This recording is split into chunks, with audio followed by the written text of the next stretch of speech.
السلام عليكم ورحمه الله وبركاته. اهلا وسهلا بحضراتكم فيديو جديد. فيديو النهارده ان شاء الله عن لوحات التحكم. موجود معانا حضراتكم تشكيله من لوحات التحكم. طبعا حضراتكم بيتم تجربه لوحات التحكم بالكامل قبل خروجها للعميل. بيتم تجربه المفاتيح والكوندكتورات والاحمال عشان خاطر لا قدر الله في اي مشكله نحل المشكله قبل استلام اللوحه للعميل. موجود معانا حضراتكم تشكيله من لوحات التحكم. اللوحه الاولى حضراتكم راكب عليها ترموستات فوكس كوري، ودايما حضراتكم بننصح باستخدام الترموستات الكوري لان حضراتكم الترموستات هي المحور الرئيسي في تشغيل لوحه التحكم. كمان حضرتك مع الترموستات الكوري تقدر تعتمد عليها في تظبيط درجات الحراره سواء صيف او شتاء. كمان حضراتكم حساس الترموستات الكوري بيكون حساس استانلس زي ما وضحت لحضراتكم قبل كده، بيكون دقيق جدا في قرايه درجات الحراره.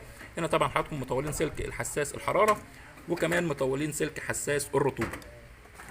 اللوحه بتشغل معانا حضراتكم دفايه وشفاط واحد وشفاط اتنين وخلايا تبريد، وتايمر حضراتكم شغال على نفس شفاط رقم واحد للتهويه وسحب الامونيا من داخل مكان التربيه، وتايمر تاني حضراتكم شغال للفانات، واخر حاجه معانا حضراتكم الرطوبه. ترموستات الرطوبه حضراتكم درجه اولى ولمبه لقراءه الفولت وطبعا مفتاح الطوارئ.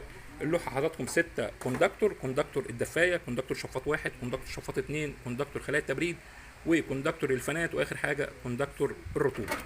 طبعا حضراتكم راكب مفتاح ثنائي ده لدخول الكهرباء العمومي، وطريقه التوصيل زي ما شرحتها لحضراتكم قبل كده سهله جدا مش محتاجه فني. من على اليمين اول حاجه توصيل الدفايه، توصيل شفاط رقم واحد، توصيل شفاط رقم اتنين، توصيل خلايا التبريد، وتوصيل الفانات، واخر حاجه توصيل معانا الرطوبه.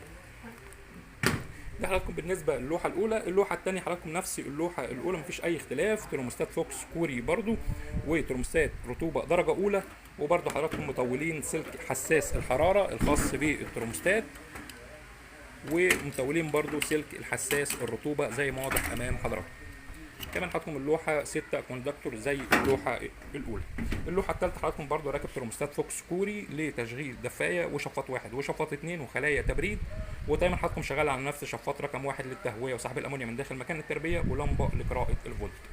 يوجد بفضل الله تصنيع جميع لوحات التحكم للغرف المنزليه وعنابر الدواجن كهرباء 220 وكهرباء 3 فاز. موجود كمان حضراتكم تصنيع دفايات الغاز الاشعال الذاتي الاوتوماتيك الموفره في الغاز التحديث الجديد. الدفايه تشتغل في حاله انقطاع الكهرباء مفيش اي مشكله.